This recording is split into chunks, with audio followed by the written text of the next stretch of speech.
A recente sentença dos 3 desembargadores do Tribunal Regional Federal da 4ª Região contra o presidente Lula complicaram sua situação na campanha de 2018.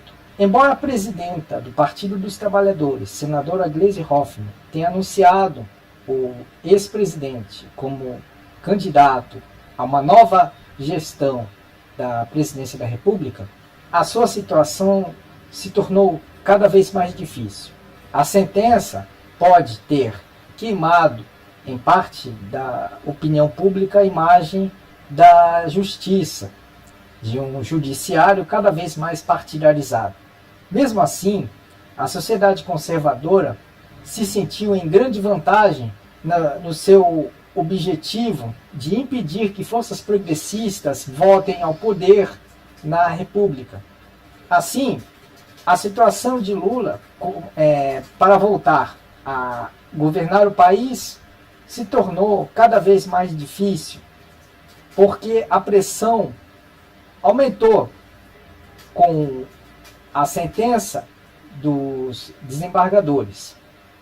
A coisa ficou mais grave porque um dos desembargadores, o primeiro a dar seu voto, que foi o relator Gebran Neto, ele pediu o aumento da pena, que era de 9 anos e 6 meses em regime semiaberto, para 12 anos e 1 mês em regime fechado. E a sua posição foi corroborada pelos outros desembargadores, Leandro Polsi e Vitor Laus. Isso fez com que os oposicionistas de Lula ficassem cada vez mais animados.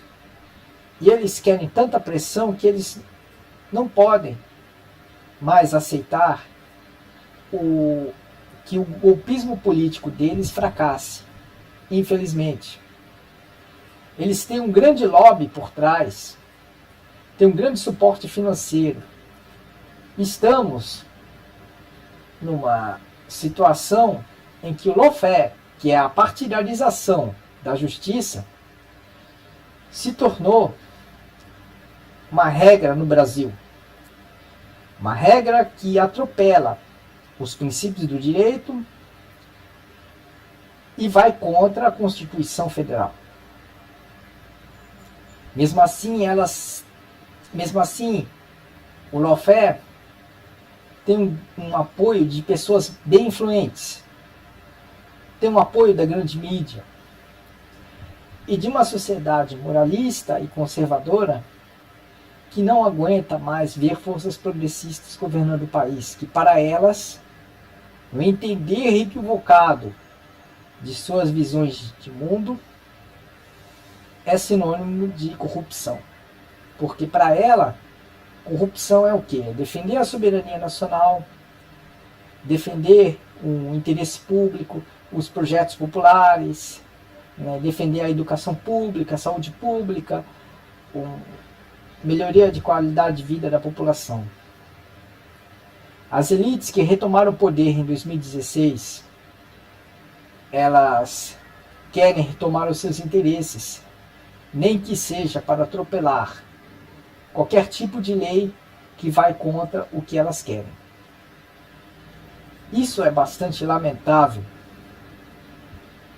mas é fato. E o Brasil está numa situação bastante complicada.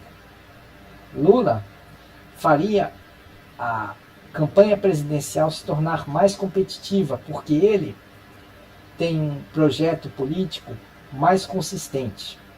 Tirando ele da corrida de 2018, o que veremos são apenas candidatos a suavizar o projeto político de Temer, sem representar a ruptura profunda com esses retrocessos político-econômicos que Lula seria capaz de fazer.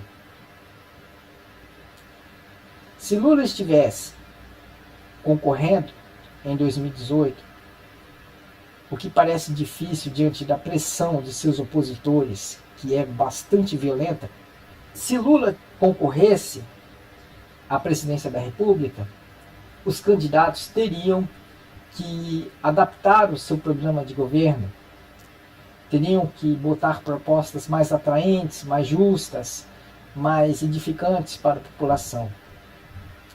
Teriam que ser quase populistas, quase progressistas.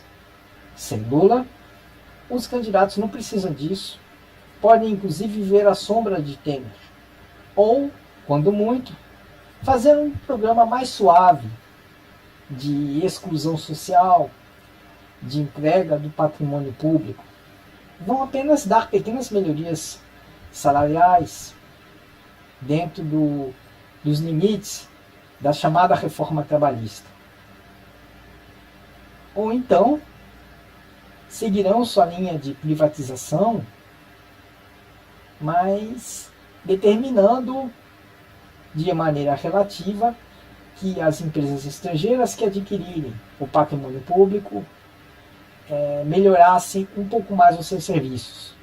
Mas no Brasil sem Lula, o que se terá será um neoliberalismo mais tosco.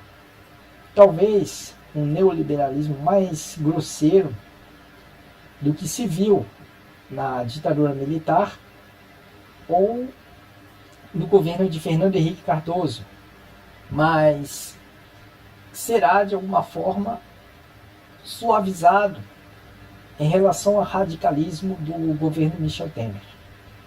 Como o novo candidato neoliberal precisa desenvolver uma agenda positiva, o novo governo neoliberal terá também, em contrapartida, de parecer progressista e popular aos olhos dos incautos, daqueles que veem a realidade sob os filtros da grande mídia.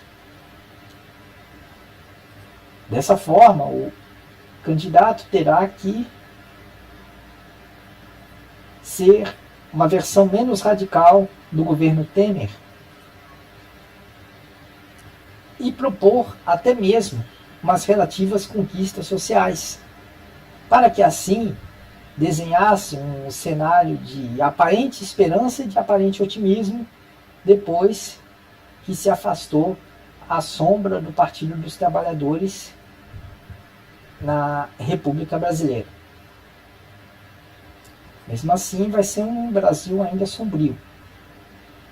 Certamente não será como 2016, mas ainda não será uma época de prosperidade e de justiça social.